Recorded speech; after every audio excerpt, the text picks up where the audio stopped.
જય ગાય માતા, જય ધરતી માતા. મિત્રો, જે આપણે જીવન પ્રાકૃતિક ખામની આ મકાઈ છે મિત્રો, આ મકાઈ આપણે માત્ર ને માત્ર ગાય આધારિત ખેતીમાં આવા રિઝલ્ટ લેવી છીએ.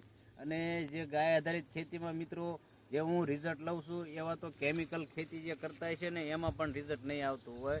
કારણ કે કેમિકલ ખેતીથી અવનવા એવા રોગ ઉત્પન્ન થાય છે. જે આપણે જે આ મકાઈ વાવી છે એ ગાયો માટે અને ભેંસો માટે ઘાસચારામાં ઉપયોગમાં લેવાની છે. એટલે મિત્રો આમાં પણ તમે કેમિકલ ન છાંટો, કારણ કે અત્યારે મકાઈમાં એવી લીપ માઇનર યુવળ આવે છે એટલે મકાઈને પણ ખેડવી નાખે છે. એટલે મકાઈમાં ખેડૂત મિત્રો કેમિકલ છાંટે છે. એટલે કેમિકલ ન છાંટો અને ગાય આધારિત ખેતી કરો. 10 પાણે અરગ છાંટો, 5 પાણે અરગ છાંટો, અગ્નિ અસ્ત્ર છાંટો. આ આપણે માત્ર ને માત્ર ગાય આધારિત ખેતીમાં આવું રિઝલ્ટ લીધેલું છે. તો મિત્રો, જય ગાય માતા.